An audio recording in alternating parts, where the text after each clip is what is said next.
Selamat siang teman-teman.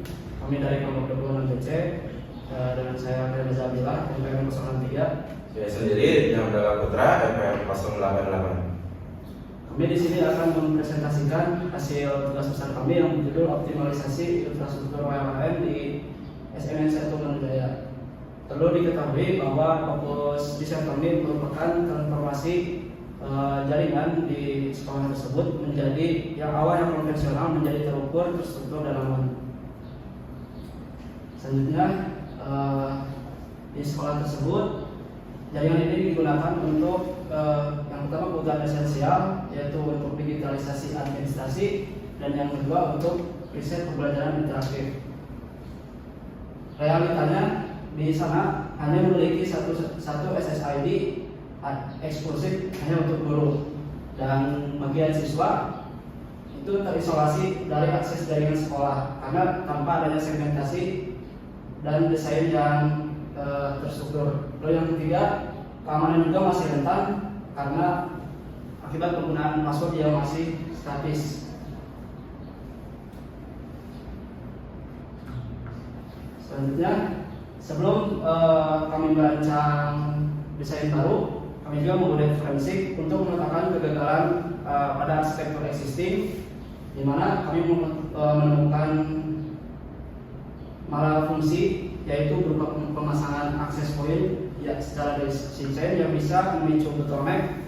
Juga jaringan itu masih flat tanpa adanya segmentasi yang bisa memicu broadcast storm. Untuk validasi kami menggunakan di paket Inception, di mana kami menemukan TCP zero window sebagai indikasi bahwa adanya buffer pada arsitektur existing. Baik, selanjutnya di sini kita menggunakan metode NDLC yang pertama itu ada ke analisis, lalu ke desain, lalu simulation prototyping, lanjut ke implementasi, lanjut ke monitoring, lalu terakhir manajemen. Nah, di analisis itu kita melakukan audit prosesing jaringan existing via WhatsApp. Nah, yang kedua kita merancangkan topologi plan terpusat. Lalu untuk simulasinya kita validasi konektivitas menggunakan Cisco paket tracker. Lalu untuk implementasinya kita menggunakan konfigurasi mikrotik, captive portal dan PCT. Nah, untuk monitoring dan manajemennya kita pengujiannya itu menggunakan parameter QoS yaitu quality of service. Next.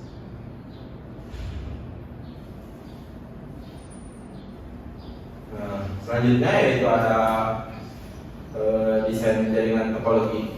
Yang sebelumnya itu ada jaringan di SMA Manujaya itu kondisinya itu plat, yaitu existing, yaitu menggunakan satu jaringan itu satu pengguna menggunakan satu jaringan itu satu pengguna itu menggunakan satu jaringan yang sama. Jadi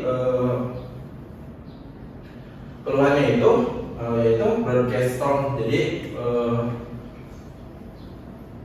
untuk jaringannya sangat delay. Nah, untuk topologi usulan yang kita desain dibagi menjadi 3 gitu. Yang pertama itu ada di plan 10 untuk di lab. Nah, untuk plan 20 itu untuk guru. Nah, untuk plan 30 itu untuk siswa. Nah, hasilnya yaitu kita bisa mengeliminasi broadcast storm dan bisa paket lossnya itu hingga 0%. Oke. Solusi yang kedua yaitu dengan adanya kontrol akses lapis atau layar aplikasi. Kami di sini membuat captive portal sebagai solusi untuk manajemen bandwidth tadi.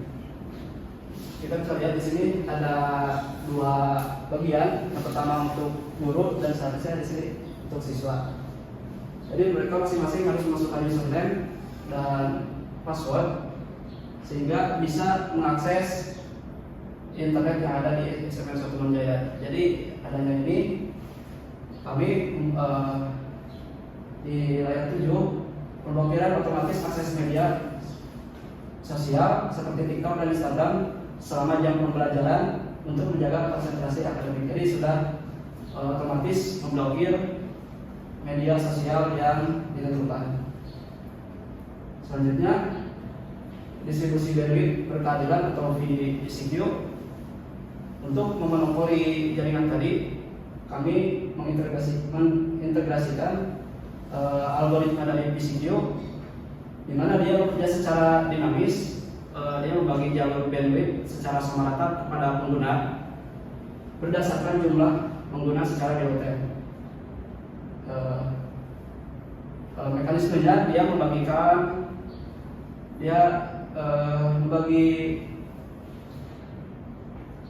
memecah limit absolut secara dinamis kepada pengguna aktif untuk mencegah adanya dominasi dari pengguna lain yang bisa melumpuhkan pengguna tertentu. Selanjutnya itu ada matrik transformasi yaitu QoS atau QoS. Untuk di lalu guru sebelumnya itu nilainya 342 ms, paket lossnya itu 4%. Nah, untuk dilakukan optimalisasi sehingga nilai menjadi 8 ms, paket lossnya yaitu sampai 0%. Nah, untuk siswa yang sebelumnya yaitu nilainya 111 ms. Nah, setelah dilakukan optimalisasi, nilai nyampe sampai 22 ms. Untuk throughputnya 75,2 Mbps. Untuk di lab itu throughputnya yaitu 71,58 Mbps. Nah, setelah dioptimalisasi, throughputnya menjadi 118,2 Mbps. Nah, selanjutnya mungkin ini mah hasil dari tes yang kita lakukan di SMA 1 Manunjaya. Yang pertama itu jadi si keadaan jaringannya itu sudah teratasi mutlak dengan segmentasi plan yang kita usulkan, dan broadcast formnya juga sudah teratasi gitu, sudah tidak delay lagi. Untuk keamanan jaringannya yaitu kan kita menggunakan via Captive Portal, jadi terpusat dengan filtrasi konten terjadwal. Yang terakhir yaitu ada keadaan akses. Jadi sekarang yang kita kerjakan, user itu mendapatkan jaringan yang sangat adil karena kita tadi membagi-bagi jaringan dengan adil. Dan untuk hasilnya yang sekarang kita usulkan, jaringan itu menjadi sangat stabil dan tidak delay. Mungkin oke, sekian dari pemaparan dari kelompok kami. Mungkin silakan ada yang bertanya. Izin bertanya. Kenapa perlu dilakukan manajemen bandwidth pada jaringan? Oke, izin menjawab. Kenapa perlu adanya manajemen bandwidth? Karena jelas di sekolahnya bandwidth itu sangat terbatas, jadi perlu adanya manajemen bandwidth supaya setiap pengguna mendapatkan porsi yang adil tanpa adanya dominasi dari pengguna lain yang bisa melumpuhkan kondisi tertentu. Itu. Silakan, ada lagi? boleh. Jadi bertanya teman-teman semuanya. Pertama saya harus mencoba. Yang saya akan tanyakan itu sangat simpel sih sebenarnya. Tadi kan dibahas tentang broadcast flow. Nah itu bisa dijelaskan nggak apa itu broadcast flow? Boleh, mungkin tadi sebenarnya sih udah dijelasin sedikit, tapi mungkin saya jelasin lebih detail. Jadi broadcast room itu broadcast itu jadi terlalu berlebihan untuk menggunakan jaringan kelebihan, jadi sehingga menghasilkan jaringannya itu terasa delay dan paketnya loss gitu. Jadi jaringannya itu menghasilkan tidak stabil, mungkin gitu. Cukup. Ada lagi pertanyaan? Cukup. Oke, terima kasih bagi audiens yang sudah memperhatikan presentasi dari kami. Kami cukupkan sekian. Terima kasih. Wassalamualaikum warahmatullahi wabarakatuh. Waalaikumsalam.